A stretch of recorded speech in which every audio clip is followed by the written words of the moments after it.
Sense of injustice with Jammu region, discrimination with Jammu region, हर चीज़ को लेके ऐसा लगता था एक पर्टिकुलर माइंडसेट जो है जम्मू कश्मीर को रूल कर रहा है और उस रूल में जम्मू खित्ते की अनदेखी होती आ रही है। आज अगर बात करें, जब वो आपने सवाल किया कि जोरावर सिंह नाम कैसे पड़ा, ये मेरे जो माता पिता के ये या मेरे जो ताया जी थे, तो जब मैं कहीं पैदा हुआ, जब होश संभाली तो पता लगा कि ये नामकरण उन्होंने रखा। कहीं ना कहीं अगर हम उन दशकों में चले जाएं, यानी कि 80 के शुरू के दशकों में जाएं, तो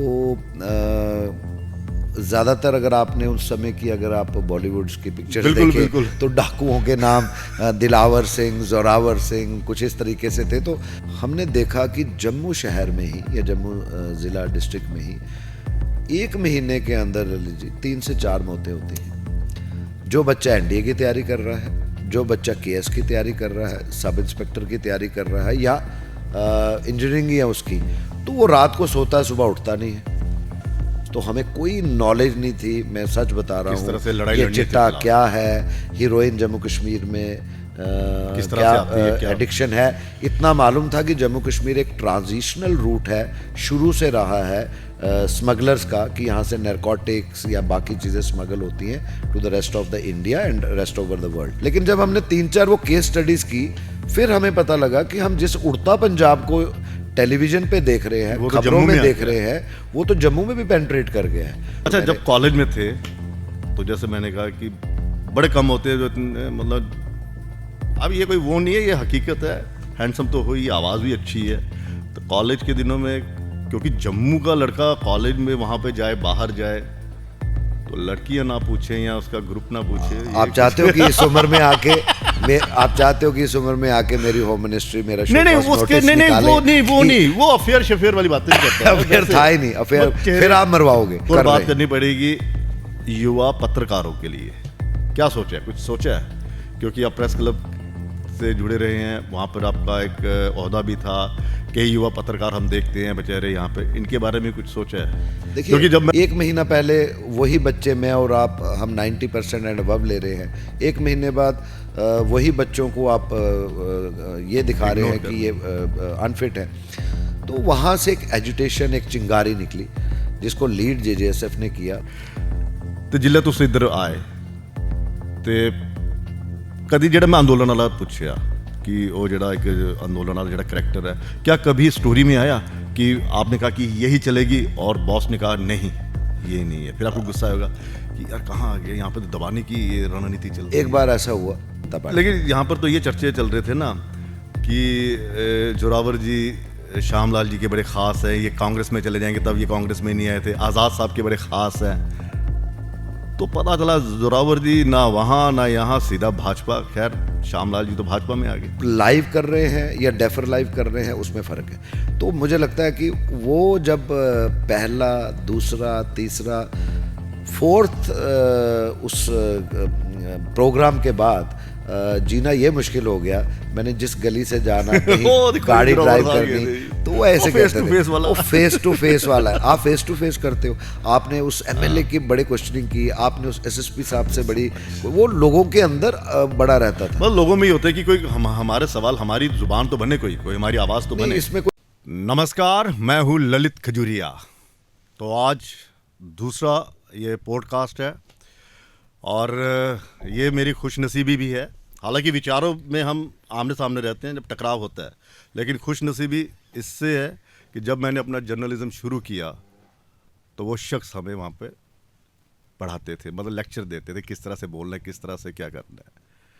और अब वही शख्स जो है वो एक्टिविस्ट भी बन गए हैं, जर्नलिस्ट तो थे ही, और अब पॉलिटिशियन भी बन गए हैं। उन्हीं से बातचीत करेंगे। और अक्सर मेरी बात होती रहती थी, मैं बोलता भी था कि ये कौन सी लाइन में आ गए, इतना हैंडसम चेहरा, इतनी अच्छी आवाज़, बड़े कम लोगों में होती है ऐसी। हम बात करेंगे जोरावर सिंह, उन्हीं से हम बातचीत करेंगे। पॉडकास्ट है हमारा। सर स्वागत है। धन्यवाद ललित। एक तो आपका नाम उन ऐतिहासिक पुरुषों वाला है, जोरावर सिंह। कई ऐसे योद्धाओं का नाम आता है, कई बलिदानों का भी उसमें आता है। गुरु गोविंद सिंह जी के बेटे का नाम भी है ना, साहबजादे। तो मुझे बताइए, ये नाम नाम के पीछे क्या कहानी? ललित जी, पहले तो ये कि आपने शुरुआती पे ही ऐसी बात कर दी, देखने सुनने वालों को लगेगा मैं आपसे बहुत बहुत कितना सीनियर हूँ, लेकिन नहीं नहीं, ये सीनियर हम उम्र ही है, ज़्यादा बोली है। ये आपकी ज़रा नवाजी है कि आपने उस समय भी अगर पत्रकारिता में जब कदम रखा तो हम आपसे थोड़ा पहले आए थे, लेकिन बड़ा अच्छा लगता था उस समय कि पत्रकार जो है अपने सीनियर्स की बात को ना सिर्फ समझते हैं लेकिन उसको फॉलो भी करते हैं। और आज अगर बात करें, जब वो आपने सवाल किया कि जोरावर सिंह नाम कैसे पड़ा, ये मेरे जो माता पिता के ये या मेरे जो ताया जी थे, तो जब मैं कहीं पैदा हुआ, जब होश संभाली तो पता लगा कि ये नामकरण उन्होंने रखा। और उस समय इतना आइडिया नहीं था कि नाम में कितना वज़न है, वजन है। लेकिन कहीं ना कहीं अगर हम उन दशकों में चले जाएं, यानी कि 80 के शुरू के दशकों में जाएं, तो ज़्यादातर अगर आपने उस समय की अगर आप बॉलीवुड की पिक्चर्स बिल्कुल देखें बिल्कुल। तो डाकुओं के नाम दिलावर सिंह, जोरावर सिंह कुछ इस तरीके से थे। तो जब हम स्कूल में जब्बर जाते सिंह। थे तो बच्चों में एक हंसी का माहौल रहता था मेरा नाम सुन के। लेकिन धीरे धीरे जब जब किताबें पढ़ी आपने। किताबें पढ़ी, बड़े हुए, हायर सेकेंडरीज में पहुंचे, उसके बाद मैं डीएवी कॉलेज चंडीगढ़ में जब गया तो तब अपने आप में एक गौरवान्वित महसूस करते थे कि एक तरफ वो जनरल जोरावर सिंह जिन्होंने एक जम्मू को, पूरे जम्मू कश्मीर की जो सीमाएं कहाँ से कहाँ लेकर जो सरहदें थी कहाँ तक लेके गए, और दूसरी तरफ गुरु गोबिंद सिंह जी के साहिबजादे जो जिन्होंने थे, शहादत उनका भी एक नाम जोरावर सिंह बलिदान था, कर वो दिया। अपने आप में नहीं, गौरवान्वित तभी मैंने आज कहा ना महसूस कि करते ये हैं। वो है। तो ये वहाँ से शुरू हुआ था। तो पत्रकार ही बनना चाहते थे या फिर ऐसे ही ठीक है, किसी ने कह दिया यार आ जाओ, लिखते अच्छे हो, बोलते अच्छे हो, क्यों ना इसी में अपना नहीं ललित जी, प्रोफेशन कहा आजमाया किसी जाए? ने नहीं। पत्रकारिता में अगर हम अपने समय की बात करें तो कोई नहीं चाहता था कि जैसे होता है कि एक कंपटीशन लेवल, और उस समय इतने आयाम नहीं थे जम्मू कश्मीर और ख़ासकर जम्मू में पत्रकारिता के। चंद मीडिया हाउसेस थे, इलेक्ट्रॉनिक मीडिया भी हमारी पत्रकारिता के आने के 2-3 साल के बाद आया। आज तो सोशल मीडिया प्लेटफॉर्म है, हर चीज़ है, उस समय नहीं था। मैं समझता हूँ कि जैसे मेरे पेरेंट्स का भी ये मानना था, जो मेरी बैकग्राउंड है, तो हर कोई एक तो लैंडलॉर्ड फैमिली और दूसरा सभी गवर्नमेंट में ऑफिसर्स, कोई इंजीनियर, कोई जज, मेरे पिता ऑडिट ऑफिसर, और उस तरह से आर्मी सरकारी नौकरी, आर्मी बैकग्राउंड में। ज़्यादा थी। ठीक है। तो कहीं ना कहीं पेरेंट्स का ये मानना था कि मैं भी बेल्ट फोर्स में जाऊं, चाहे वो आर्मी हो, जेएंडके पुलिस हो। और मेरे साथ के मेरे बैच के कई मेरे दोस्त जो हैं वो जेएंडके पुलिस या आर्मी में थे। उस समय मुझे आज भी याद है, जब मैं 1996 में डीएवी कॉलेज से ग्रेजुएट होके आया, तो अक्सर हम देखते थे, यूनिवर्सिटी जाते थे, मिलते थे, तो एक sense of injustice with Jammu region, discrimination with Jammu region, हर चीज़ को लेके ऐसा लगता था एक पर्टिकुलर माइंडसेट जो है जम्मू कश्मीर को रूल कर रहा है, और उस रूल में जम्मू खित्ते की अनदेखी होती आ रही है। घर पे जब डिस्कशंस होती थी तो यही बात होती थी कि कश्मीरी डोमिनेशन है, यानी कि एक कश्मीर के चंद पॉलिटिकल जो परिवार हैं वही पूरे जम्मू कश्मीर को चलाते हैं और दिल्ली में अपनी बात रखते हैं।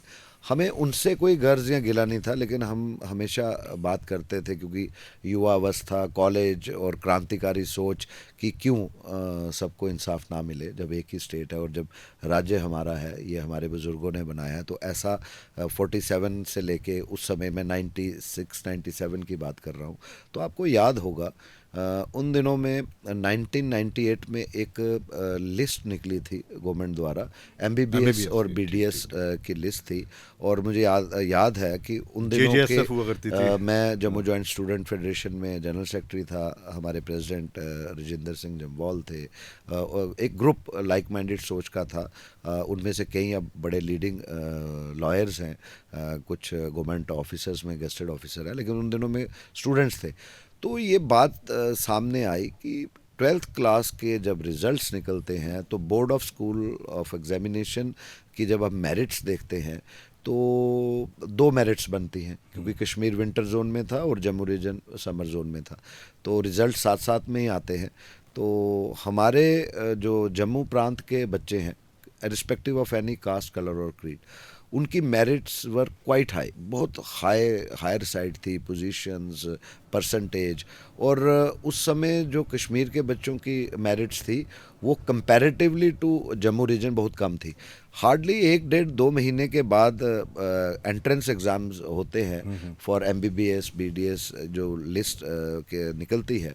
बड़ी हैरानगी की बात होती है कि जम्मू रीजन के बच्चों को नामात्र उसमें एकोमोडेट किया गया, और कश्मीर रीजन जिसकी मेरिट कम थी उसमें बहुत ज़्यादा बच्चे आना, ये अपने आप में एक सवालिया निशान। और वो भी उस कश्मीर से यहाँ पर बंद ही रहता था उस दौरान। और आतंकवाद मिलिटेंसी की बात थी, स्कूल इंफ्रास्ट्रक्चर जो था गवर्नमेंट लेवल पे और ध्वस्त था सारा का सारा, अस्त व्यस्त था। तो ऐसे कैसे हो सकता था? और 1 महीना पहले वही बच्चे, मैं और आप, हम 90% एंड अबव ले रहे हैं, 1 महीने बाद वही बच्चों को आप ये दिखा रहे हैं कि ये अनफिट है। तो वहाँ से एक एजुटेशन, एक चिंगारी निकली जिसको लीड JJSF ने किया। उसके बाद जितनी स्टूडेंट ऑर्गेनाइजेशन, चाहे उस समय ABVP थी, NSUI थी, पैंथर्स स्टूडेंट यूनियन थी, लाइकवाइज काफ़ी जितनी भी उस समय मैं देखता था, उस समय काफ़ी मतलब कि छात्रों से बड़े बड़े मतलब छात्र आंदोलन हुआ करते थे। यहीं अब तो वो दौर नहीं है, अब नहीं रहा। और जैसे आपने बात की कि जब उन दिनों में हमें लगा कि जब हम एजिटेट करते थे तो दूसरे दिन हमारा भी चाह होती थी कि अगले रोज अखबारें पढ़े और हमारा चेहरा या नाम या जिस कॉज के लिए, चलिए वो तो ठीक है, जिस कॉज के लिए। तो जब हम आपस में बैठक करते थे, चिंतन करते थे, तो बात यही होती थी कि जम्मू रीजन के उस समय बड़े कम नौजवान हैं जो पत्रकारिता की तरफ प्रेरित हुए।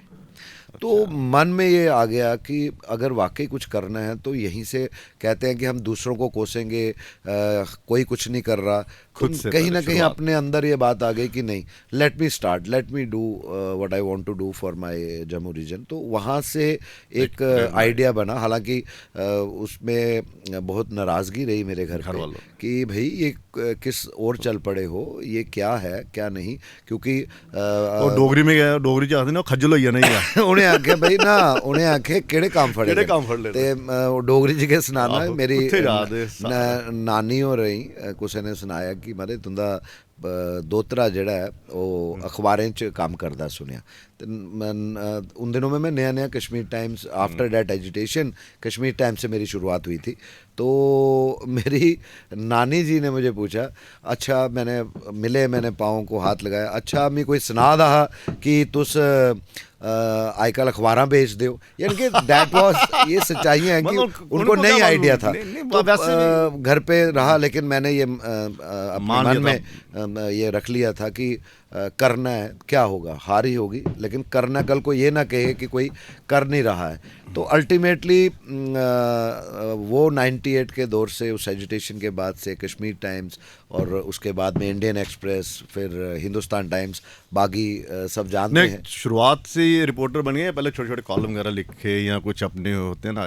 नहीं, मेरे को शुरुआती दौर पे उन दिनों में तो ये था कि पहले 6 महीने डेस्क वर्क, यानी कि जो प्रेस नोट्स आते थे, क्योंकि वो पढ़ने हैं। अच्छा, पूरा प्रोफेशनल। उसमें खबर कैसे बनती है, क्योंकि उस समय जब एडिटर, हमारे जो एडिटर इन चीफ के हैं कि वेद बसीन सर, उनके सामने खड़ा होना बहुत मुश्किल होता था।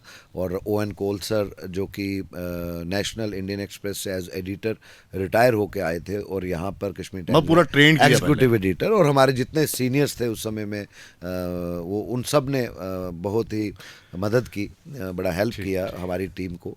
तो फिर उसके बाद आहिस्ता आहिस्ता, मुझे याद है आज की पत्रकारिता देखें, आज आप एक ग्रुप हाउस को ज्वाइन करते हैं एज ए कब रिपोर्टर और दूसरे दिन बड़ी प्रेस कॉन्फ्रेंस में होते हैं। मुझे आज भी याद है, मुझे 7 महीने के बाद एक पहली भारतीय मजदूर संघ की प्रेस कॉन्फ्रेंस में जाने का मौका मिला था, और मतलब वहाँ पहले से पूरी भी तरह से पॉलिश किया गया ना पूरा। आज के वक्त में वो ग्रूमिंग शायद उतनी नहीं है, या बच्चे ज़्यादा पढ़े लिखे एडवांस, क्योंकि हमारे उस टाइम पे डिग्रीज होती नहीं थी, और ये भी हो सकता है। नहीं नहीं, मैंने डिग्रीज में भी देखा क्या करते हैं, वो मुझे पता है, वो डिग्रीज लेकिन का शुरुआत वैसे ही हुई कि ये नहीं था कि किसी ने कहा आ जाओ, या और कोई चारा नहीं फॉर द टाइमिंग, ऐसा नहीं था। मैंने उसी मतलब मन समय से, मतलब मन में तय ये कर लिया था। तय कर लिया था कि, और सोच ये थी कि जम्मू रीजन की अच्छा, समस्याओं नहीं, को जब आपने उभारना। ये ज्वाइन किया तो जहन में वो जो छात्र आंदोलन वाले जो लक्षण होते हैं वो रहे, वो रहे। वो मेरी लिखाई में इसलिए भी रहे क्योंकि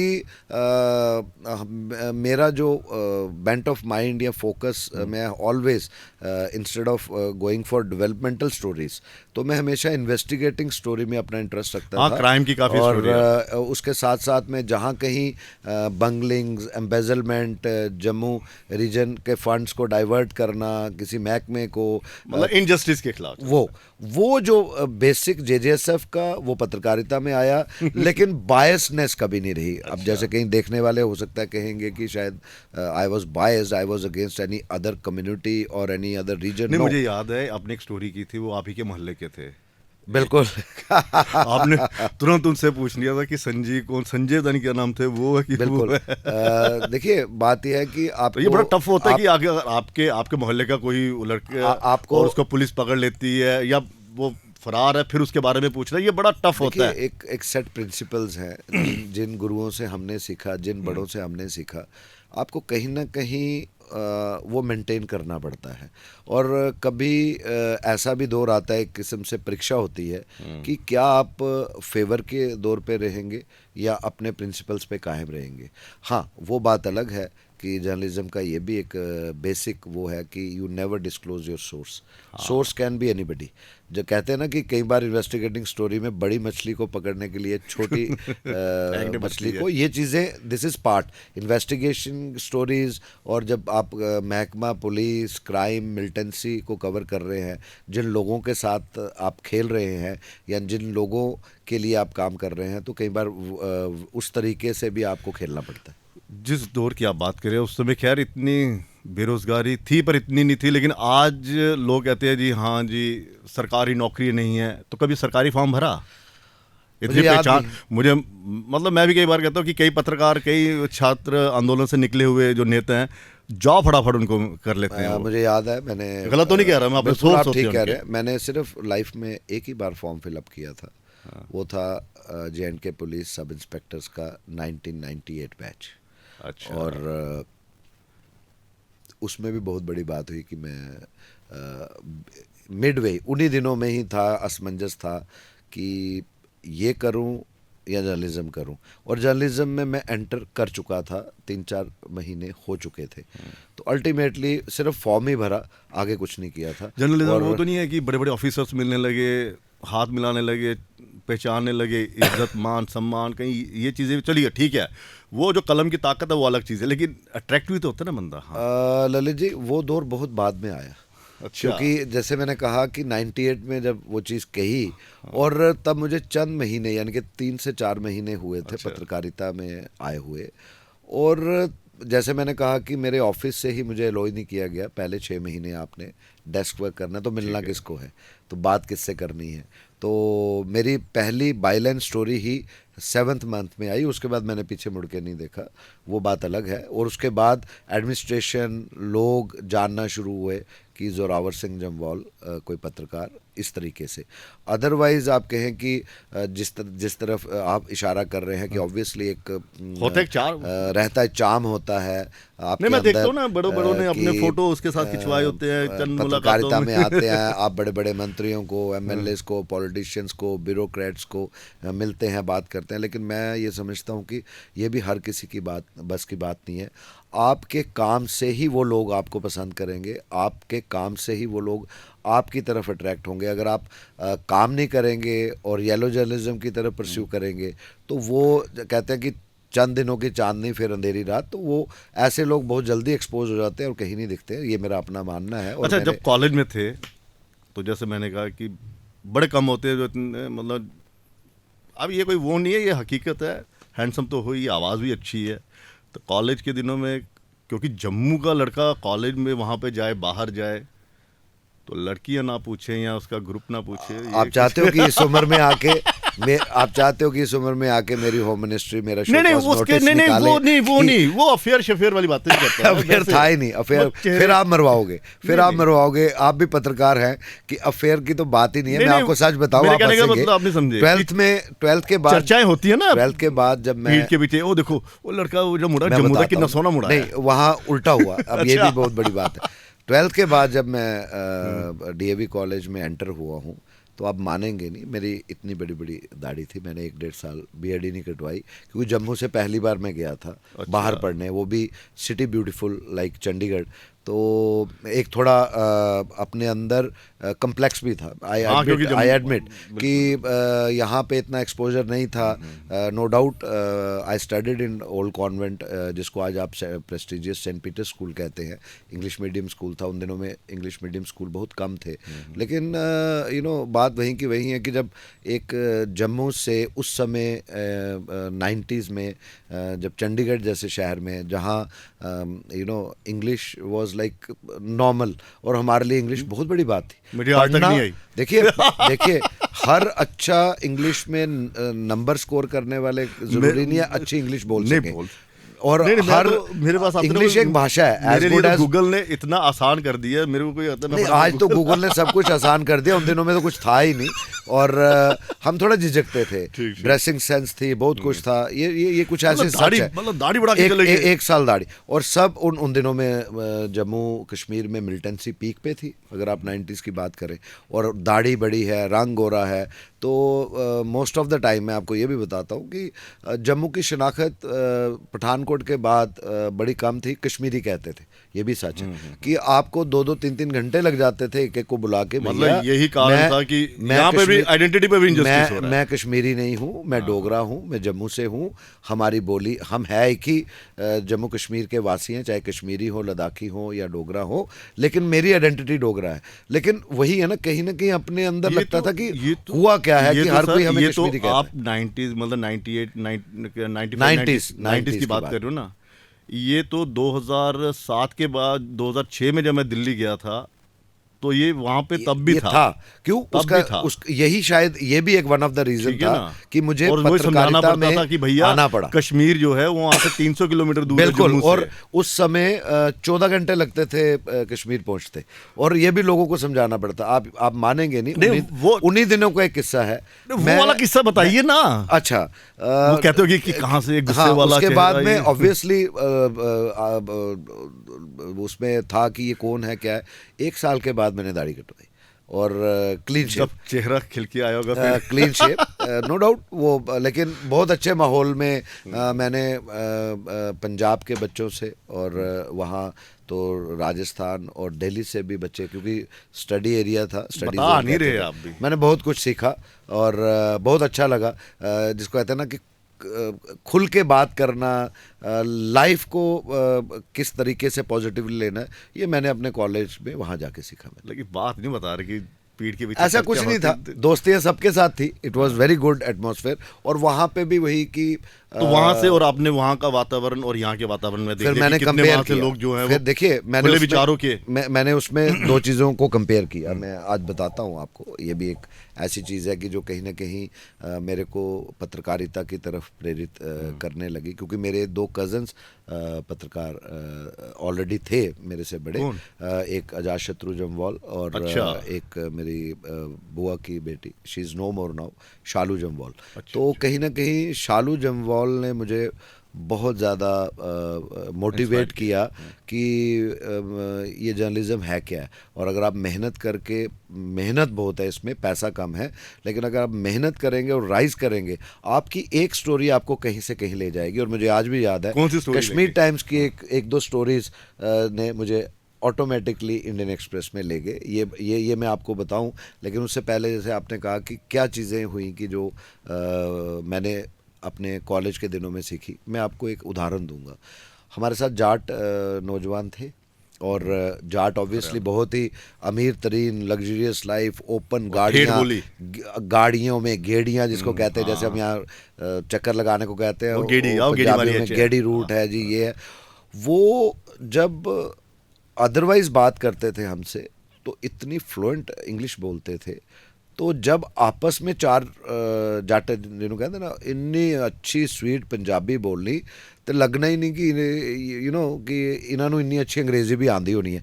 दैट वाज समथिंग अनबिलीवेबल और वेरी सरप्राइजिंग कि देखो ये मैं पूछता था तो कहते थे आप पंजाबी नहीं बोलेंगे आपस च तो फिर की बोलेंगे, तो अंग्रेजी तो कंपटीशन के लिए भाई पढ़ना तो पैनी है।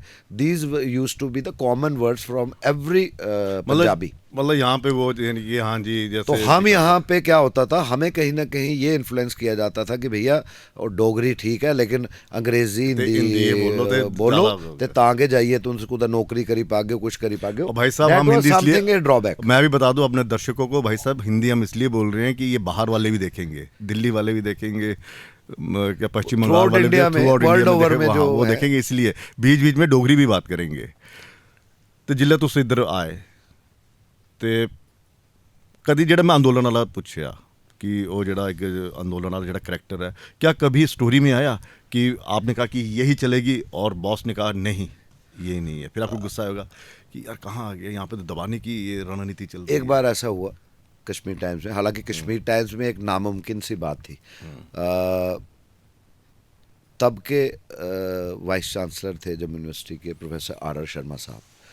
ये स्टोरी इन पर्सन किसी के अगेंस्ट नहीं थी, it was something anti establishment, कुछ ऐसा हुआ तो जिससे जम्मू यूनिवर्सिटी के ऊपर सवालिया निशान बनता था। तो जब जम्मू यूनिवर्सिटी पे सवालिया निशान बनता था तो ऑब्वियसली उसके जो उस समय के head professor R Sharma, he was very close to Ved Bhasin sir. तो मुझे कुछ डॉक्यूमेंट्स आए, मैंने हफ्ता 10 दिन 12 दिन उसको स्टडी किया और उसमें प्रूव हुआ कि जम्मू यूनिवर्सिटी में ये कुछ एम्बेजलमेंट हुई है। तो मैंने वो स्टोरी की, तो मुझे आज भी याद है कि उस समय जो हमारे एग्जीक्यूटिव एडिटर थे और ओवन कोल सर, उन्होंने स्टोरी पढ़ी, उन्होंने मुझे अंदर बुलाया, उन्होंने कहा स्टोरी बहुत अच्छी है पर मालूम है ये कौन है? तो मैंने कहा जी आई डोंट नो, मुझे पता भी नहीं था, मेरा काम है स्टोरी कहते वेद जी के बहुत क्लोज हैं। तो मेरे दिमाग में मैंने ये सुन के कश्मीर टाइम्स की सीढ़ियाँ उस टाइम पे चढ़ी थी कि यहाँ पे बेबाकी से पत्रकारिता होती, पक्षपात नहीं होता, पक्षपात और बेबाकी से होती। नए नए थे, इतना आइडिया नहीं था कि समटाइम्स जर्नलिज्म में होता है क्रांतिकारी होता है ना, नया नया पत्रकार बड़ी क्रांति मैं भी एडमेंट था, तो उन्होंने कहा कि ये वेद जी से खुद लेके जाना स्टोरी। तो मेरी वर्चुअली टांगे काम गई कि वेद जी के सामने कौन खड़ा होगा।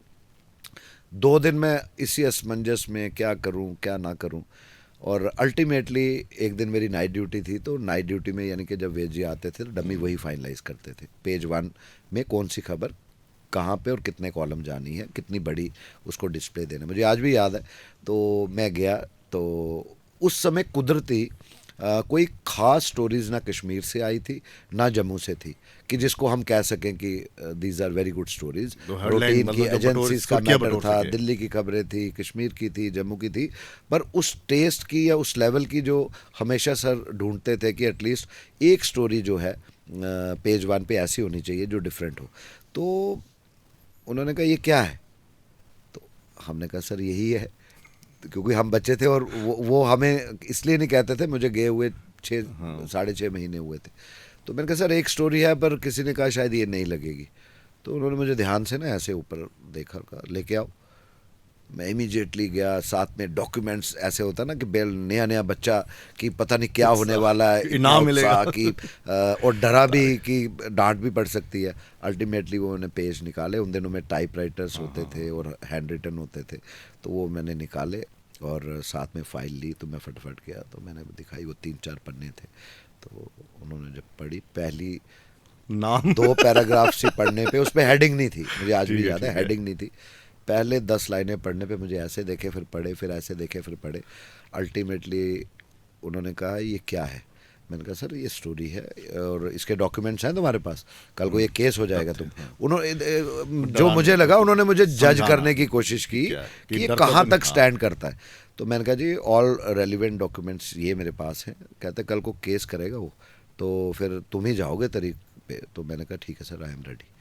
तो मुझे देखा, अच्छा ये जाओ ऊपर। उन दिनों में क्या होता था, कंप्यूटर सेक्शन अलग होती थी, प्रिंट आउट होके आता था। 15 मिनट में, बहुत फास्ट लड़के थे, प्रिंट आउट आया। जब तक प्रिंट आउट आना है, वेद जी ने मेरी स्टोरी को पूरा रीराइट किया। मेरी स्टोरीज के जो 500 वर्ड्स थे उसमें से खींच के 150 या 160 वर्ड्स, बाकी सारा खुद रीराइट किया। और दूसरे मतलब दिन फ्रंट पेज पे, कुछ दिखा फ्रंट पेज पे खबर अगेंस्ट जम्मू यूनिवर्सिटी, नाम जोरावर सिंह जम्वाल, ये थे वेद भसीन सर। और ये थी पत्रकारिता उस समय की, कि जो हमें जहाँ से एक सीख मिली कि हालांकि बेशक वो आपस में दोस्त होंगे, बास में क्या हुआ क्या नहीं, nothing doing. And next day मुझे याद है मेरी 1200 रुपये महीना सैलरी थी, लेकिन दूसरे दिन उन्होंने मुझे 500 रुपया इनाम दिया था। ये पत्रकारिता में ये मेरी बहुत बड़ी एक मेरे लिए सौभाग्य की बात थी कि वेद जी जैसे। और डराया भी गया कि जानते हो किसके खिलाफ खबर चलाई, ये कहा गया, ये डराया नहीं, हो सकता है टेस्ट लिया गया मेरा कि क्या मेरे पास रेलिवेंट डॉक्यूमेंट्स हैं कि नहीं है। नहीं वो नहीं, जिन्होंने पहले कहा था कि मालूम है। हाँ, वो ऑब्वियसली जब उन्होंने नेक्स्ट डे पढ़ा तो नेक्स्ट डे मैं गया, उनको विश की, वो भी मेरे सीनियर थे, उनसे भी बड़ा कुछ सीखा था। तो ही गेव मी ये स्माइल, वो हंसे कि ये तेज़ है लड़का। किसी को कहा कि ये एक दिन आगे जाएगा, पता नहीं कहाँ तक पहुँच पाए, लेकिन हमने सर्टेन जो सेट प्रिंसिपल्स हैं पत्रकारिता के, अपने से पुरजोर कोशिश की कि ना उसको उलांगे और उसी की बाउंड्रीज में। फिर आप शिफ्ट हो गए इलेक्ट्रॉनिक मीडिया की तरफ भी? नहीं, उसके बाद में जैसे कहा कि कहते हैं कि आपको एक स्टोरी काफ़ी है। जैसे मैंने कहा कि उन दिनों में मुझे याद है कि स्पोर्ट्स पेज को मेरे को दिया गया कि आप स्पोर्ट्स हैंडल करेंगे। First time assignment full page की बीट दे दी गई। उन दिनों में स्ट्राइक थी, स्पोर्ट्स एक्टिविटीज़ नहीं थी। इंडियन एक्सप्रेस के मुझे याद है राजकमल झा सर जो सेकंड इन कमांड थे, शेखर गुप्ता साहब एडिटर इन चीफ थे इंडियन एक्सप्रेस के, और इंडियन एक्सप्रेस का जम्मू कश्मीर का लोकल यूनिट यहाँ पे स्थापित हो चुका था। They were looking for few more young journalist, एक या दो। उसके लिए उन्होंने एंट्रेंस टेस्ट भी रखा था और इंटरव्यू भी रखा था। मुझे आइडिया ही नहीं कि एंट्रेंस टेस्ट का फॉर्म भरना, और ना मैंने भरा था, ये भी सच्चाई है। हम काम कर रहे मेरे ऑफिस के भी एक दो कुलीग्स थे, उन्होंने फॉर्म भरा था, वो तैयारी कर रहे थे कि इंडियन एक्सप्रेस का। उन्होंने बताया नहीं आपको? मुझे आइडिया नहीं था, जो सच है। थोड़ा एज भी वैसी थी, मस्ती में काम करना अपने उसमें, तो इतना। और मुझे ये भी उन दिनों में जो सीनियर सिखाते थे, भैया 5 से 10 साल लगेंगे, पहले रगड़ा लगता है लोकल मीडिया में, लोकल उसमें न्यूज़पेपर्स में, उसके बाद जाके कहीं। और ये भी था कि ये उन दिनों में ये भी कहावत थी, you need some godfather to get clicked in the national level. ये मेरे सिर के ऊपर से थी। तो हुआ ये कि उन दिनों में इंडियन एक्सप्रेस के स्पोर्ट्स पेज पे भी नेशनल एजेंसीज की या नेशनल लेवल की स्पोर्ट्स एक्टिविटीज़ थी, और जो रूटीन की लोकल जो थी वो इक्का दुक्का थी। लगातार 3 दिन स्पोर्ट्स पेज पे 2/3 पेज जो था वो लोकल एक्टिविटी से भरा हुआ था, क्योंकि मैं मेरे साथ उस समय फोटोग्राफर अमित शर्मा जो आज तक पंजाब से रिपोर्ट करते हैं as a camera person, senior camera person, मैं और वो हम उम्र भी थे। टूटा फूटा स्कूटर होता था, सब ग्राउंड्स में जाते थे, और हम मोहल्ले लेवल की भी स्पोर्ट्स एक्टिविटीज़ कवर करते थे। और जब वो 3 दिन लगातार आया तो हमें नहीं मालूम हमें कोई पढ़ रहा है, हमें कोई देख रहा है। तो वो 3 दिन से सीनियर लोग, सीनियर जर्नलिस्ट, इंडियन एक्सप्रेस की फैकल्टी सारी जम्मू में थी। जब उन्होंने अपना पेपर भी देखा, बाकी भी देखे, ये देखा, तो उन्होंने पूछ लिया ये लड़का कौन नजर who is looking after the sports page of Kashmir times. By name भी चलती है? पहले 2 दिन लास्ट के उसमें चली थी। उन्होंने पहले दिन ही पूछा, फिर दूसरे दिन भी देखा। देन मुझे बुलाया गया। मैं डरा सा, अगेन मैं अपनी सिस्टर को कंसल्ट किया कि भाई इतने बड़े बड़े दिग्गज लोग हैं, मैं क्या करूँगा जाके। उन्होंने कहा डरना नहीं है, सीधे जाके बात करनी है, क्या होगा आगे, कौन से तूने फॉर्म भरा है जो तेरे को रख लेंगे। ये सच्चाई है, ये वो शेयर कर रहा हूँ जो मेरा और मेरी कज़न सिस्टर के बीच में बात हुई। मैंने इंडियन एक्सप्रेस की कुछ फाइल्स पढ़ी कश्मीर टाइम्स में, कैसे लिखा, क्या लिखा, थोड़ा वो समझने की कोशिश की कि क्या पढ़ते थे। लेकिन उन दिनों में Hindustan Times, Times of India, गिनी चुनी आती थी, गिनी चुनी, लेकिन फाइल्स होती थी। मैं गया, मुझे पूछा गया आप कब से हो, मैंने कहा जी ऑलमोस्ट 7 months। तो आपने इंडियन एक्सप्रेस के अभी पीछे फॉर्म्स थे तो भरे। मैंने कहा जी मुझे मालूम ही नहीं था कब निकले और कब इसकी लास्ट डेट होगी। तो उन्होंने पूछा आप आना चाहते हो? मैंने कहा श्योर सर, ये तो हर एक पत्रकार की ड्रीम है, एक सपना है कि नेशनल में, तो क्यों आना चाहते हो इंडियन एक्सप्रेस? ये बड़ा सवाल पूछते हैं। जब ये सवाल पूछा मैंने स्टीक सा आंसर दिया। मैं कहा इसका जो सिंबल है जर्नलिज्म ऑफ करेज, एक वो, और दूसरा मुझे ये इसमें इसलिए इंटरेस्ट है कि इसमें इन्वेस्टिगेटिंग जर्नलिज्म को ज़्यादा प्रेफरेंस जाती है, तो ऑलवेज बेंट ऑफ माइंड है कि लोगों की बात और ये चीज़ सामने आए। तो उन्होंने कहा यू कैन गो। हम भी उठे, हमने कहा कहाँ होगा, पता नहीं क्या उनको अच्छा लगा क्या नहीं। 3 दिन के बाद मुझे कॉल आती है, come and join, this is the story. फिर मैंने पीछे मुड़ के नहीं देखा। ये सच्चाई है, बिना एंट्रेंस एग्जाम के, बिना उसके, और नेशनल पेपर्स का ये मतलब आप वही ना, आपका काम बोलता है, और जब काम बोलता है तो इसलिए मैंने कहा ना, जैसे आपने कहा जो कि मंजिलें हैं वो खुद बर खुद आपकी एक स्टोरी कहाँ से आपका एक लाइव या एक रिपोर्टिंग ऑन नेशनल और पॉडकास्ट और your channels, portal channels, anywhere, आपको कहीं का कहीं पहुंचा सकती है। लोग आपको देखने सुनने वाले सिर्फ आपकी गैदरिंग एक कॉमन पीपल की नहीं है ललित जी। एडिटर लेवल पे, सीनियर लेवल पे, गवर्नमेंट लेवल पे बहुत से लोग वॉच करते हैं, ये मेरा मानना है। तो कभी दोस्तों ने ये नहीं कहा कि यार गुड लुकिंग हो, यार जाओ ना कहीं मुंबई शुम्बई में? नहीं, ऐसा नहीं, क्योंकि मैं एक्टर तो कभी रहा नहीं। देते ना सलाह, दोस्त बड़े सलाह, नहीं सलाह तो बहुत देते थे लेकिन देते थे ना, बिल्कुल देते थे, लेकिन वही था कि पिताजी, आप देखिए आज भी जीरो कट से ऊपर और फौजी कट के आगे पीछे, उन दिनों में फैशन था बड़े बालों का, घर से हम वो लिमिट्स नहीं क्रॉस कर सकते थे, इतना आंख की भी जो वो था काफ़ी था, तो हम कभी उस तरीके के नहीं रहे, और हो सकता है वो वजह भी रही हमें जो है इस तरफ जो फैशन की दुनिया है, वो जब हम अपने पाँव पे खड़े हुए तो थोड़ा बहुत अपनी मर्जी से, अदरवाइज बड़ी सिंप्लिसिटी में ही कोशिश की उसको। फिर इलेक्ट्रॉनिक मीडिया में भी आप आए, खैर वहाँ पे दूसरे चैनल्स पे आपने अप्लाई नहीं किया होगा तो गए नहीं होगी, वरना हो जाता अगर करते। नहीं, मैं हिंदुस्तान टाइम्स में ही रह के, तो मुझे आज भी याद है मेरे तब के immediate boss doctor Arun Joshi ji, मैं उनको भी अपना गुरु मानता हूँ। बहुत कुछ सीखा, पॉलिटिकल रिपोर्टिंग कैसे होती है, how to get the news, और काफ़ी कुछ। देखो वेद बिसिन सर से हमने ये ललित जी सीखा कि पत्रकार वो है जो अपने आप को कभी बॉस ना माने, पत्रकार वो है जो हर रोज़ सीखे, कहते हैं कुआं खोदे तो और उसमें से पानी यानी कि खबर निकाले, और जिस दिन आपके मन में ये आ गया कि now you are boss and editor, आपकी पत्रकारिता वही रुक के रह जाएगी। और जोशी सर से भी कुछ ऐसा ही सीखा, वो भी कश्मीर टाइम्स के प्रोडक्ट्स थे, उनके तजुर्बे से बहुत कुछ सीखा। मतलब ज़्यादातर यहाँ के जितने पत्रकार कश्मीर टाइम्स से निकले हुए हैं, मैक्सिमम। उस समय कश्मीर टाइम्स का एक अपना वर्चस्व था, एक अपना नाम था, और मुझे लगता है कि उस समय इतने वो नहीं थे। डेली एक्सेल्सियर था, लेकिन डेली एक्सेल्सियर आहिस्ता आहिस्ता, जब आप यहाँ पर आए, अपने लोकल चैनल यहाँ पे जो इलेक्ट्रॉनिक चैनल यहाँ पे शुरू हुआ, वो मुझे याद है, वो ब्लूटूथ डाल के कुछ बड़े ऐसे face to face revolving chair, तो ये वो फेस टू फेस, तो जब देखा कैसा लगा? देखिए उसमें कुछ तो है मेरे में उसमें थोड़ी सी एक्टिंग भी थी। नहीं, वो तो एक्टिंग तो थी, लेकिन जब देखा तो ये तो आया होगा ना, मेरे कुछ तो है मेरे एक बड़े ही दोस्त भी कहेंगे, बड़े भाई भी, विकास शर्मा, तो उनके साथ बहुत फैमिली टर्म्स थे। उन बेसिकली उनके छोटा भाई विवेक शर्मा और मैं ऑलमोस्ट इकट्ठे ही पढ़े हैं, बड़ी अच्छी घनिष्ठ मित्रता थी, और विकास जी के साथ एक रिस्पेक्ट भी और दोस्ती भी थी। तो उन्होंने कहा कि आप, वो मुझे पढ़ते थे, हिंदुस्तान टाइम्स में पढ़ते थे, तो वो कहते थे कि आपका चेहरा अच्छा है, और क्यों ना आप लोकल लेवल पे कुछ इंटरव्यूज़ करो, जिससे जोरावर सिंह जम्वाल एक नाम को, उसके साथ चेहरा भी दिखे लोगों को। तो मैं थोड़ा झिझकता था कि कैमरा को फेस करना, कैमरा में कैसे करना है, कलम लिखने में, तो कलम लिखने में तो अपना वो था। ही हेल्प मी ए लॉट, मैं ये कहूँ कि उसने, और वो ब्रेन चाइल्ड हम दोनों का था।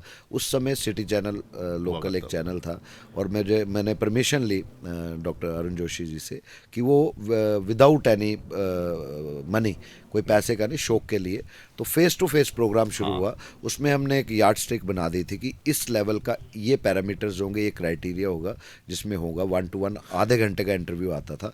तो मुझे याद है पहला इंटरव्यू करने से पहले मैंने 1 हफ्ता, जैसे आपको, आपकी टीम में से किसी को लेके विकास जी को सामने बिठाया, प्रैक्टिस रिकॉर्डिंग हुई कि ये वो हैं, इनसे ये सवाल करने हैं, और आगे से क्या जवाब आएंगे, उसको कैसे काउंटर करना है।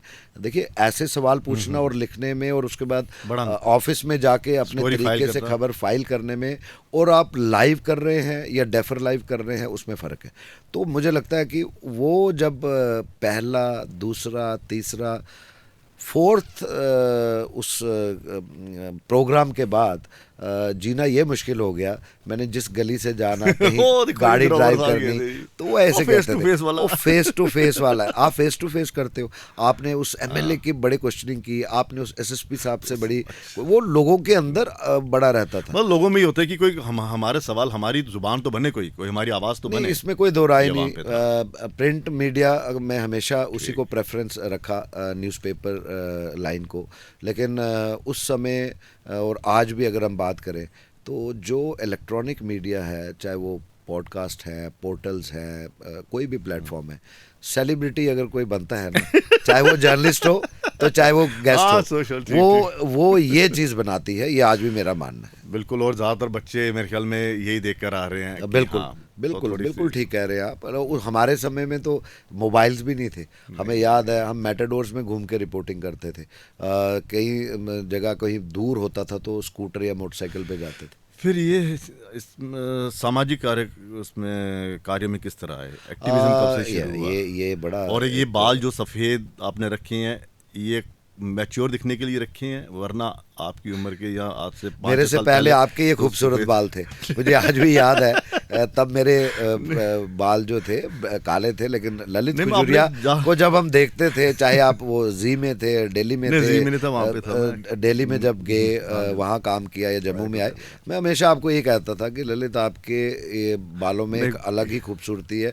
तो वही सेम चीज़ मैंने आज तक कभी इसको कोई कोट नहीं किया, कुछ नहीं किया, जैसे है तो ठीक है एक चीज़। और मैं सोचा शायद सामाजिक कार्यकर्ता बनने के लिए जिन दिनों में ये सफ़ेद होना शुरू हुआ तो घर वाले कहते थे कि व्हाट इज दिस, आपको जैसे बाकी करते हैं। तो मेरे घर वाले लेकिन आज खुशी पता क्या होती है, मैं पिछले दिनों चंडीगढ़ गया, आज ऐसा ज़माना आ गया, ऐसा फैशन है, ऐसे बाल करवाने के लिए लोग पैसे देते हैं। तो वी आर लकी इनफ की कुदरती किया। और दूसरा जो आपने कहा कि सोशल एक्टिविटीज़ की तरफ, तो जब पत्रकारिता में थे कुछ ना कुछ सोशल एक्टिविटीज़ करते रहते थे, लेकिन ऑर्गेनाइज्ड वे में जो हमने सोशल एक्टिविटीज़ शुरू की उसका बहुत बड़ा एक कारण था, डेट वाज ड्रग मीनेंस। और मुझे आज भी याद है सन 2000, ये मैंने शुरुआत में इसलिए नहीं इसका जिक्र किया कि आप खुद बताएंगे, वरना ठीक है कुछ कहता तो फिर इसमें ये किस तरह आपके जहन में किस तरह से आया कि नहीं इसके खिलाफ लड़ाई लड़नी है? हालांकि सबको पता है कि ड्रग्स जो है वो जानलेवा, कई लोगों के घरों बर्बाद हो गए, कई मौत के गाल में समा गए। देखिए तो आपका एरिया ज़्यादा वहाँ पे इफेक्टेड था? नहीं, सिर्फ एरिया नहीं, मैं आपको वही बात बता रहा था। 2012-13 की अगर आपको याद हो कि बहुत बारिश हुई थी जम्मू कश्मीर में, पुंछ में भी हुई, काफ़ी जगह हुई। उन्हीं दिनों में आपके उधमपुर ज़िला या रियासी उधमपुर को कहे तो सद्दल पज्जर गांव थे, पूरे के पूरे ढह गए थे और पूरा गांव नीचे आ गया था। मुझे याद है हमने जो मेरा ग्रुप था, जो हम सोशल सर्विसेज करते थे, तब कोई नाम नहीं दिया था। मुझे आज भी याद है 50 गाड़ियां यहाँ से गई और वहाँ पे हमने एक रिलीफ डिस्ट्रीब्यूशन कैंप ऑर्गेनाइज़ किया, बड़ी मुश्किल से पहुँचे। जब हमने वहाँ हालत देखी तो हमने विद इन 10 डेज़ फिर से कैंप लगाया और कम से कम 15-20 लाख के करीब का जो सामान, कंबल या कुछ था, क्योंकि उन दिनों में पंजाब से क्या पूरे जम्मू कश्मीर से क्या लोग आटा चावल दाल उधर दे रहे थे, लेकिन उनके पास रहने के लिए शेल्टर प्रॉपर नहीं था, ठंड से बचने के लिए कंबल या वो बेडिंग नहीं थी। तो हमने उस तरफ वर्किंग की और उनको जो पहुंचा सकते थे अपनी यथाशक्ति हमने कोशिश की थी। जब वापस आ रहे थे तो सब एक जगह बैठ के चाय का कप पी रहे थे, तो तब एक बात उभरी, क्यों ना एक संगठन बनाया जाए। ऐसी चीज़ें आती रहेंगी, पहले भी हुई हैं, क्यों ना निष्काम भावना से एक किया जाए। तो हमने वो वी कैन से कि 10, 12, 15 लड़कों के डिस्कशन में करते करते आज 20 से 30 हज़ार के करीब हम कहेंगे कि वॉलंटियर्स हैं। लेकिन जब हम वापस आते हैं तो पत्रकारिता में थे, हमने देखा कि जम्मू शहर में ही या जम्मू ज़िला डिस्ट्रिक्ट में ही 1 महीने के अंदर ललित जी 3 से 4 मौतें होती हैं। जो बच्चा एनडीए की तैयारी कर रहा है, जो बच्चा केएस की तैयारी कर रहा है, सब इंस्पेक्टर की तैयारी कर रहा है या इंजीनियरिंग है उसकी, तो वो रात को सोता है, सुबह उठता नहीं है। डॉक्टर्स उनको बताते हैं कि इंडिविजुअल जो सिम्टम्स देखते हैं वो कार्डियक अरेस्ट ही बताते हैं, लेकिन अगर उसको पोस्टमार्टम किया जाए या कारण क्या किया जाए, उसका विसरा के पे इन्वेस्टिगेट किया जाए, तो वो दिखता था ड्रग ओवरडोज। तो हमें कोई नॉलेज नहीं थी, मैं सच बता रहा हूँ, ये चिट्टा क्या है, हीरोइन जम्मू कश्मीर में किस तरह से आती है, क्या एडिक्शन है, इतना मालूम था कि जम्मू कश्मीर एक ट्रांजिशनल रूट है, शुरू से रहा है स्मगलर्स का, कि यहाँ से नैरकोटिक्स या बाकी चीज़ें स्मगल होती हैं to the rest of the India and rest over the world. लेकिन जब ये 2-3 केसेस हुए, फिर हमने कंसल्ट किया, कुछ डॉक्टर्स हमारे दोस्त थे, उनसे बात की। पत्रकार होने से प्लस पॉइंट ये था, एक ईजी एक्सेस बन गया था पुलिस अफसरों से मिलने के लिए, डॉक्टर से या कंसर्न उनसे मिलने के लिए। लेकिन जब हमने 3-4 वो केस स्टडीज़ की, फिर हमें पता लगा कि हम जिस उड़ता पंजाब को टेलीविजन पे देख रहे हैं, खबरों में देख रहे हैं, वो तो जम्मू में भी पेनिट्रेट कर गया है। तो कहीं ना कहीं हमें, आम लोगों ने उस समय यही, पहले तो माता पिता को उस समय पता ही नहीं था, क्योंकि इसकी कोई स्मेल नहीं थी, कुछ नहीं था। जब तक पेरेंट्स को पता लगता था, बच्चा 3rd स्टेज क्रॉस कर चुका होता था। अच्छा, इसमें स्टेजेस होती है? इसमें भी स्टेजेस होती है, और 3rd 4th से वापस लाना बहुत मुश्किल है। ले भी आए, कोई ना कोई साइड इफेक्ट रहता है। इसका मतलब ये भी एक बीमारी है, ये बहुत बड़ी बीमारी थी।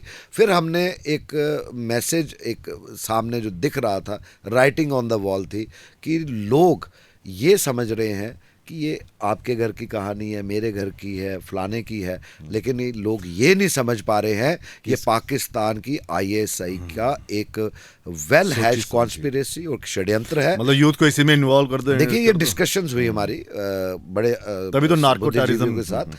तो उन्होंने ये कहा कि जब 25-30 साल की मिलिटेंसी, ये उग्रवाद, ये हमारी राष्ट्रवादी सोच को हमारे दिलों से नहीं हिला पाया। हमने बॉम्ब ब्लास्ट देखे, हमने मैसेकर्स देखे, हमने फिदाइन हमले देखे, हमने गाड़ियों से उतार के बरातियों को, लोगों को निर्मम हत्याएं इनको करते देखा, लेकिन हमने भारत माता की जय बंद नहीं की। ये कहीं ना कहीं षड्यंत्र था कि इस नस्ल को, इस राष्ट्रवादी सोच को अगर हटाना है तो टेररिज्म के साथ साथ नैर्को टेररिज्म का इजाद कीजिए। यहाँ तो इनकी, जब एक देखिए, आज न्यूक्लियर फैमिलीज हैं, 1-1 2-2 बच्चे हैं। उस समय जब हमने शुरुआत की, आज आपको मैं इतने सौ घर जम्मू रीजन में और खासकर जम्मू में बता सकता हूँ जिनको वंश चलाने वाला कोई नहीं रहा। बहुत बड़े बड़े घरों के, अच्छे घरों के। मतलब फिर तब टीम जम्मू का गठन हुआ कि हम प्रायोरिटी रखेंगे ड्रग अब्यूज।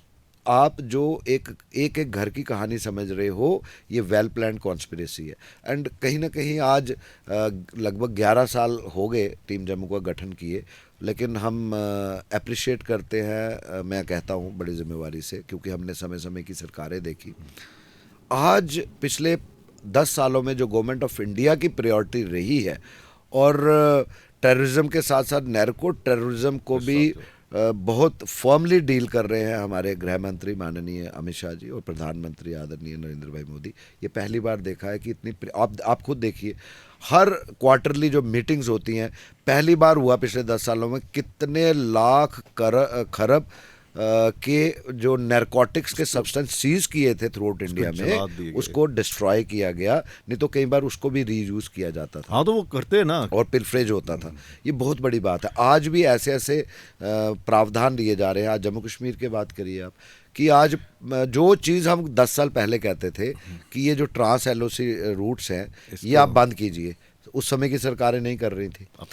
हम कहते थे जो ये नशा बेच रहा है, इसको सजाए, अगर ये प्रूव होता है कोर्ट ऑफ द लॉ में, इसको सजाए मौत होनी चाहिए। लेकिन अभी तक तो कोई यहाँ प्रॉपर्टी सीज हो रही है। देखिए, कहीं ना कहीं अब, लेकिन यही चीज़ें अगर हम कहें कि 10 साल पहले शुरू हुई होती, तो आप जम्मू म्यूनसिपल कॉरपोरेशन के जो 75 वार्ड है ललित जी, पिछले 7 महीने का हमने सर्वे किया, जो कुछ सरकारी आंकड़े तो कहीं नहीं दिख रहे हमें, लेकिन हम कहते हैं फर्क पड़ा है। फर्क ये पड़ा है कि एक तरफ पुलिस की धरपकड़ तो है, लेकिन उसके बावजूद बिकना बंद नहीं हो रहा है, और ये बढ़ता जा रहा था, एक कोविड की तरह बढ़ा।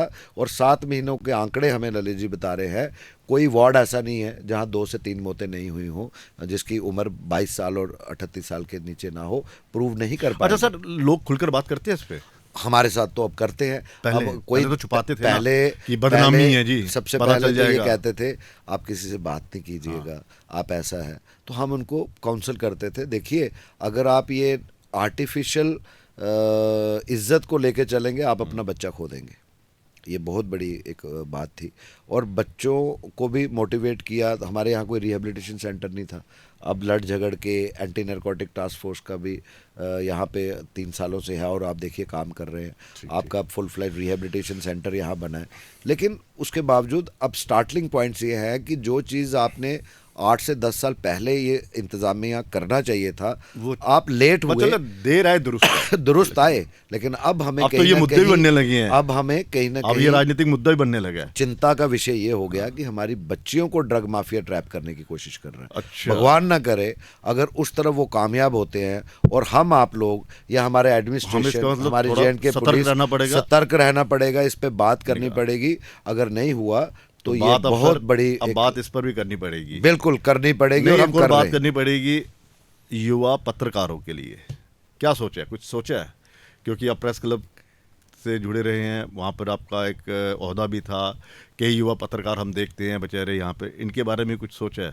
क्योंकि जब मैंने लोगों को बताया कि मैं सर का पॉडकास्ट करूँ, कहता ये सवाल नहीं, ठीक है आपका सवाल, बिल्कुल बड़ी मेहनत करते हैं, धूप में रहते हैं। देखिए उनको कोई पहचान मिलेगी ये जो डिजिटल देखिए मैंने आपको पहले आपको याद होगा, आपने बहुत देर पहले जब मैं सेक्रेटरी जनरल था तो तब भी आपने बात की थी, और हमने ये कहा था कि पहले सरकार की, जैसे आज न्यूज़पेपर को आपने लॉन्च करना है, चैनल को लॉन्च करना है, उसके सरकार की तरफ से कानून है, नियम निर्धारित कानून और फ्रेम है, इस फ्रेम के अंदर, उस फ्रेमवर्क के अंडर करना है। और हमने तब भी कहा, और कई आप जैसे पत्रकार जिनको आपको बताने की जरूरत नहीं है, आपका चेहरा ही काफी है, ऐसे कई पत्रकार हैं जिसमें इसमें कोई दो राय नहीं है। Everybody knows you and your journalism. नहीं, हम तो कहते हैं उनको बैठने का कुछ नहीं, मैंने उस टाइम पे भी किया, मुझे याद है, जैसे हमारा तब कॉन्फ्रेंस हॉल था। हालांकि प्रेस क्लब बेसिकली आपको अंडरस्टैंड करना पड़ेगा, प्रेस क्लब जो वहाँ के मेंबर्स हैं जिसमें वर्किंग जर्नलिस्ट वो अलग चीज है, उनको फैसिलिटीज दी गई, वो तो अलग चीज है। लेकिन उसके अलावा मेंबर्स एक अलग चीज है। उसके अलावा हमने कोशिश की कि जैसे गर्मियाँ आती थी, हमारा अगर बाहर का हॉल खाली रहता हम करते थे। लेकिन ललित जी आपको भी याद होगा कि कई बार उसकी मिसयूज, अब वही बात आ गई, पहले you have to define who is a journalist. आज आप खुद भी मानते हैं, जैसे आप युवा पत्रकारों की बात करते हैं, आज हमें खुशी है कि जब हम पत्रकारिता में आए कोई आके राजी नहीं था, और जम्मू रीजन की बात उस लेवल तक पहुंचती नहीं थी। आज हमें खुशी है, चाहे वो प्रिंट मीडिया के माध्यम से, इलेक्ट्रॉनिक चैनल के माध्यम से, पोर्टल मीडिया के माध्यम से नौजवानों को इस तरफ प्रेरणा मिली। और जितने मुद्दे हैं वो पोर्टल पे ज़्यादा आ रहे हैं। लेकिन मैं फॉर एग्जांपल ये कहूँ कि 100 के करीब नया पत्रकार आया है।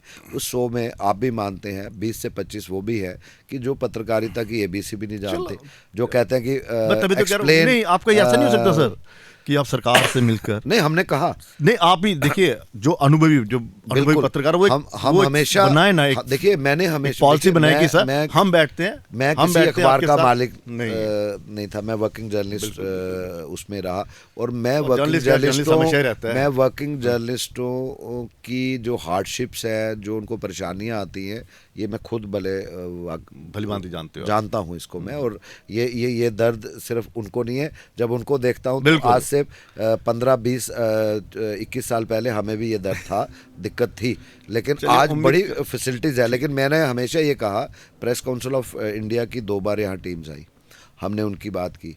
समय समय पे जो सरकारें रही, हमने कहा सभी वर्किंग जर्नलिस्ट के इंश्योरेंस होने चाहिए, और जो आपके साथ हमारे साथ हो ना हो वो अलग चीज़ है, क्योंकि प्रेस क्लब का एक छोटा दायरा है। लेकिन गवर्नमेंट के साथ कोई ऐसी बॉडी होनी चाहिए, चाहे वो डायरेक्टरेट ऑफ इंफॉर्मेशन है या कोई और agency, working journalist must be registered with them, ताकि जब वो फील्ड में काम कर रहे हैं, और जम्मू कश्मीर बड़ी सेंसिटिव स्टेट है, यहाँ मिलिटेंसी है, यहाँ कुछ यहाँ से वहाँ हो गया, तो उनका फ्यूचर या उनके बाद भगवान ना करे कोई ऐसा हादसा हो जाए तो उनके पीछे जो फैमिली है उसके लिए क्या है। ये हमने इंश्योरेंस कवर की भी बात कही, प्रेस वर्किंग जर्नलिस्टों के लिए प्रेस एनक्लेव की जम्मू में बात कही, ये पहली बार नहीं।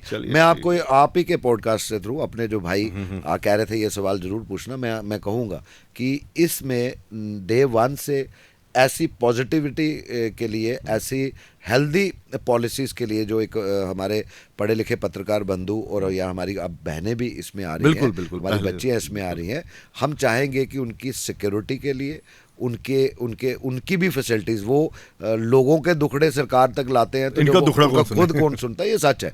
तो मेरी हमेशा आगे भी यही कोशिश रहेगी, चलिए जहाँ कहीं जरूरत पड़ेगी। हाँ, ठीक है, ये तो डे ठीक है वन सर। से हमने गवर्नमेंट ऑफ जम्मू कश्मीर के 2 बार चीफ मिनिस्टर अलग अलग, जैसे हमने मुफ्ती साहब को दिया था, तब मेरे प्रेसिडेंट अश्विनी कुमार जी थे, हम तब भी गए। फिर जब मैडम महबूबा मुफ्ती बनी तब भी हम गए, और हमने अब तो पॉलिसी, मुख्यमंत्री साहब आ गए हैं नए। अभी जाने का मौका नहीं मिला, लेकिन वो भली भांति जानते हैं। उन्होंने तो ये भी बात कही थी, उनके मंशूर में, जैसे आपने कहा कि पॉलिटिकल मुद्दा बन रहा है, ये पिछली इलेक्शंस में रहा। उन्होंने कहा कि we will fight a war against drug menace, लेकिन अफसोस है कि 4 महीनों में अभी तक कोई पॉलिसी आई नहीं है। तो उम्मीद बहुत है, ऐसा नहीं है, सरकार से उम्मीद है कि अगर आपने कहा है, अगर आप वाकई कहते हैं, आपके कहने और करने में फ़र्क नहीं है, तो आपको इसको प्रायोरिटाइज अच्छा, नहीं, करना वो पत्रकार की बात चल रही थी सर। ऐसा भी है ना कि अब जो नए बच्चे आ रहे हैं, जब आप कह रहे हैं कि ये बड़ी सेंसिटिव स्टेट है, तो आपको नहीं लगता इन बच्चों को भी कुछ सिखाने के लिए कोई सेमिनार, कोई क्लासेस इस तरह के हों? ज़रूरी नहीं है जिसने जर्नलिज्म किया तो वही इसको आता होगा, लेकिन एक होता है ना कि आप सीनियर हैं, कितने आपके जैसे सीनियर्स हैं, वो इनको थोड़ा सा गाइड करें, या फिर आजकल के बच्चे ज़्यादा पढ़े लिखे हैं? नहीं, ऐसा नहीं है। मुझे याद है हमने 2 नहीं 3 बार प्रयास किया, क्योंकि मैं अपना एक्सपीरियंस दे सकता हूँ ना बिल्कुल कि मैंने उन्हीं दिनों में, मुझे याद है उन दिनों में आप दिल्ली में थे, जब मैंने पहला एक ऐसा इनिशिएटिव लिया था, काफ़ी साल हो गए, तो तब राजू केरनी सर, मैं था, अश्विनी जी थे, और काफ़ी लोग, वांगरू साहब, MK वांगरू साहब, कि हमने कहा कि वी स्टार्टेड ए प्रोग्राम, कि हमने एक बहुत बड़ा, कि जो जितने वर्किंग जर्नलिस्ट हैं, फोटोग्राफर्स हैं, उनको भी बुलाया, जहाँ कहीं आप गलतियाँ करते हो जिससे पूरी जर्नलिज्म बदनाम होती है, आपको ये चीज़ें नहीं करनी चाहिए। एक छोटा सा उदाहरण दिया था, वो था आप क्यों अपने आप में ईगो बनाते हो कि आप विदाउट हेलमेट बाइक चलाओगे? अगर विदाउट हेलमेट क्यों चलानी है आपने? छोटा सा एग्जांपल। उसके बाद उसी को लेके सड़क पे वो करना, देखने वाला देखता है, और दे एडमिटेड उस समय, अगर 60-70 जो वर्किंग जर्नलिस्ट थे आए थे, वो माने कि आपकी भी सेफ्टी है। लाइकवाइज हमने राजू केरनी सर को कहा अपना एक्सपीरियंस शेयर कीजिए, क्योंकि वो कैमरा पर्सन भी रहे, उसके बाद सीनियर जर्नलिस्टों में भी आए। लाइकवाइज हर किसी ने किया। हमने इसको कॉन्टिन्यूटी बनाने की कोशिश की, लेकिन अदर एंड से जितना रिस्पांस ललित जी मिलना चाहिए था, नहीं मिला। हाँ, तो वैसे आपका इशारा जिस तरफ है, अगर आप कहते हैं तो एक प्रयास हम फिर से करेंगे। आपकी भी इसमें हम चाहेंगे सपोर्ट, नहीं सपोर्ट ये चाहेंगे कि कम से कम हम जिनके लिए आज ये डिस्कस कर रहे हैं, इन्हीं बच्चों ने आगे ये संभालना है। बिल्कुल, मैं भी वही चाहता हूँ। आप जैसे पत्रकार अगर ऐसा है, हम एक दिन का एक डिबेट या एक दिन का वर्कशॉप रख सकते हैं, और हमने पहले 3 बार ऑर्गेनाइज किया, लेकिन जितना रिस्पांस यंग वर्किंग जर्नलिस्टों की तरफ से मिलना चाहिए था ना, उतना मिला नहीं, उतना मिला। स्टूडेंट्स भी नहीं रहे और वैसे वो भी नहीं रहे। ये भी है, ये भी एक है कि पहले जवाब नहीं दे पाते थे, अगर आपके गुरु ने आपको डांटा है तो यहाँ पे कोई भरोसा नहीं, गली में से निकल रहा हो। मुझे याद है जब मैं पहली प्रेस कॉन्फ्रेंस की बात कर रहा था, तो मैं कुदरती आगे बैठा था। तो जब मैंने किसी सीनियर जर्नलिस्ट को जानता था, कभी बात नहीं हुई थी, उनको देखा आते हुए, मैंने अपनी सीट छोड़ी, मैंने कहा सर आप बैठिए, और मैं पीछे बैठा। आज वो चीज़ें नहीं रही है, उससे होता कुछ नहीं है, कोई बड़ा छोटा नहीं होता, this is a matter of respect, और अगर आप देंगे तो आपको आशीर्वाद ही मिलेगा, आपको अच्छा ही लगेगा। मैं कह रहा हूँ ना, मैं दिल्ली में गया था, तो मैं यहाँ पे मुझे बड़ा लिखना था, वहाँ पे लिखे तो यहाँ से फाइल फेंक दी मेरे कागज़, कहते ये क्या लिखा है, तो यहाँ का होता था तो बड़ा अंदर थी। हमारी प्रेस रिलीज बनाई हुई डस्टबिन में फेंकी जाती थी कि ये क्या लिखा है, इसको रीराइट किया जाए। राजनीति में देखिए, अभी आपने कहा कि 4 महीनों के सरकार ने कुछ नहीं किया, तो जोरावर सिंह आ गया बीजेपी में, ठीक है ना, तो अब तो जोरावर सिंह जी कर रहे हैं इनको क्रिटिसाइज, तो 4 महीने में कौन सा कुछ बदल जाएगा? ऐसा 4 महीने ऐसा नहीं है। राजनीति में भी आने का एक बहुत, लेकिन रास्ता बड़ा जबरदस्त बना, पहले जर्नलिस्ट, फिर एक्टिविस्ट और पॉलिटिशियन। ये ऊपर वाले को पता होगा, लेकिन मैं आपको बताऊं, मैं बड़ा मुतासिर हुआ कि हम जर्नलिज्म में भी देखा, इतना कुछ कर लिया, नहीं जी जम्मू को उसका हक पॉलिटिकल नहीं होगा। तो हमारा ये मानना था जब तक जम्मू रीजन पॉलिटिकली एम्पावर नहीं होगा। अब देखिए, पॉलिटिकली एम्पावर है कि उनकी सीटें ज़्यादा, हमारी कम है।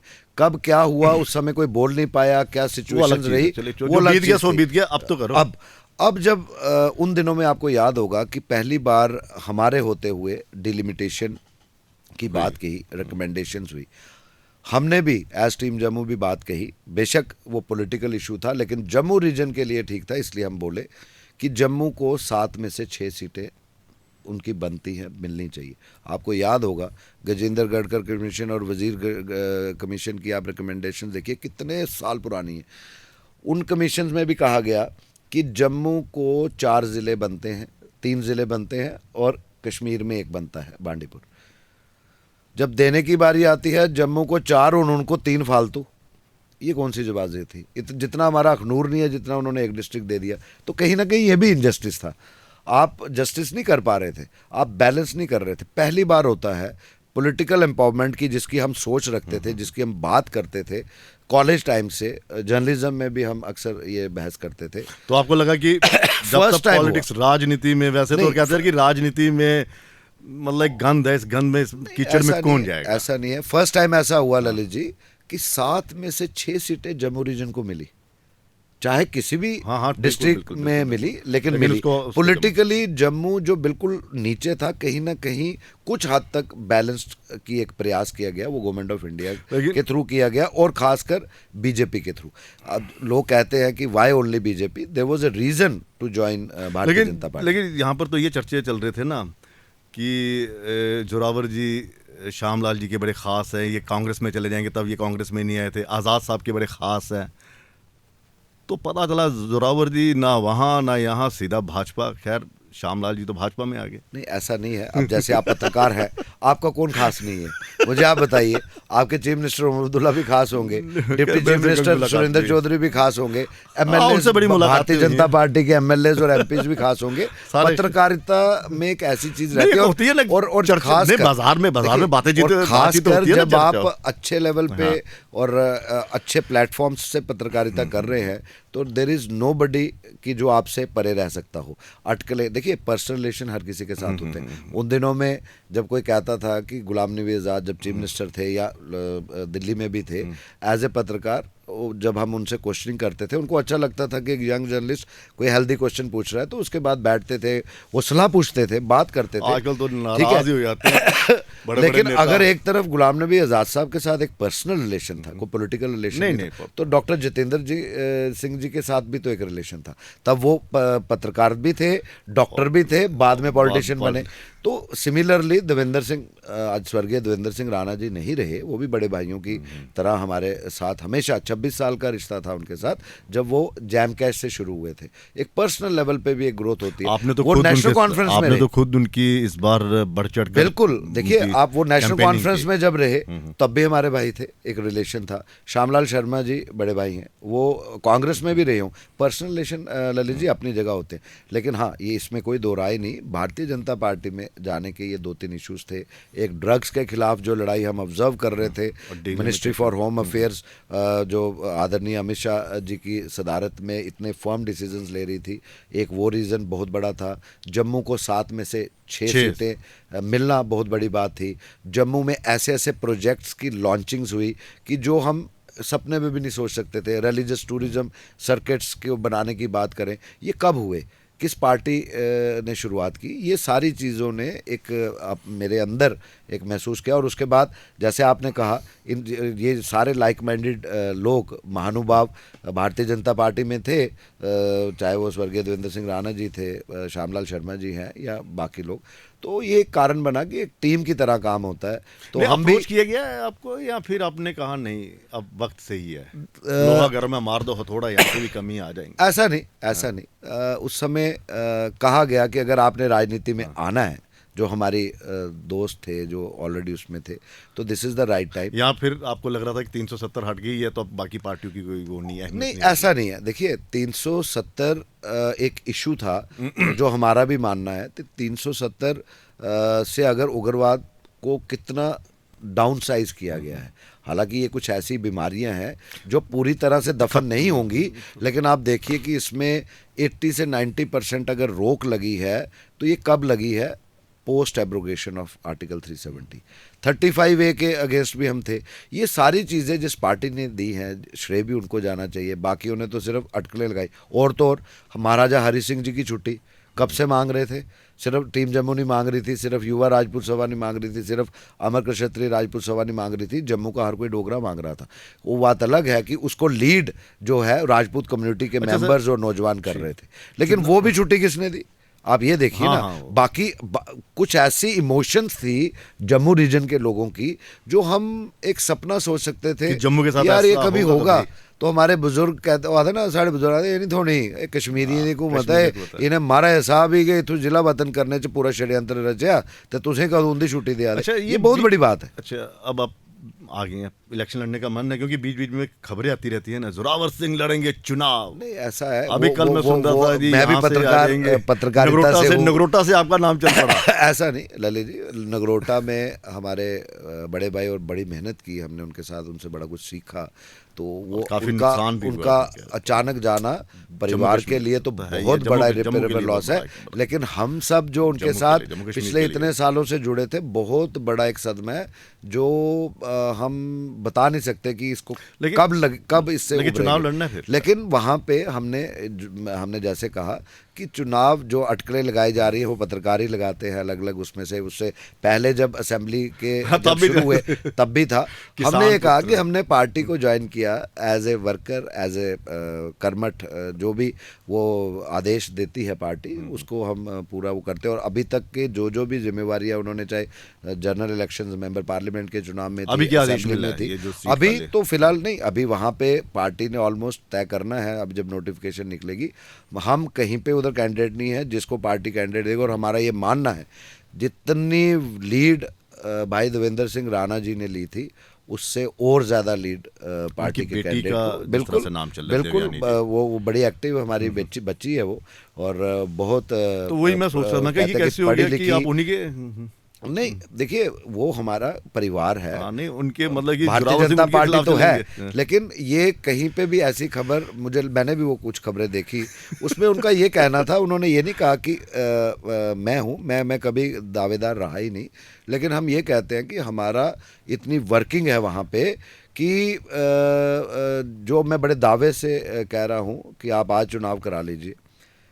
जो लीड भाई देवेंद्र सिंह राणा जी के लिए हमने दिन रात प्रयास किया, दिन रात प्रयत्न किया, वो अपने आप में, लेकिन हम ये चाहते हैं कि चलिए अभी नहीं, लेकिन आने वाले 5 सालों के बाद जब चुनाव हो तो आप जैसा एक जो पार्टी आदेश देगी, मिलना चाहिए ऐसे, जो पार्टी आदेश देगी कर्मठ कार्यकर्ता के नाते हम करेंगे, लेकिन जम्मू की बात हम रखते रहेंगे। तो जम्मू सरकार की बात के साथ को किस तरह से रखेंगे। अब ये जो सरकार चल रही है, अब आखिरी बहुत लंबा हो गया है, और सरकार के साथ तालमेल है।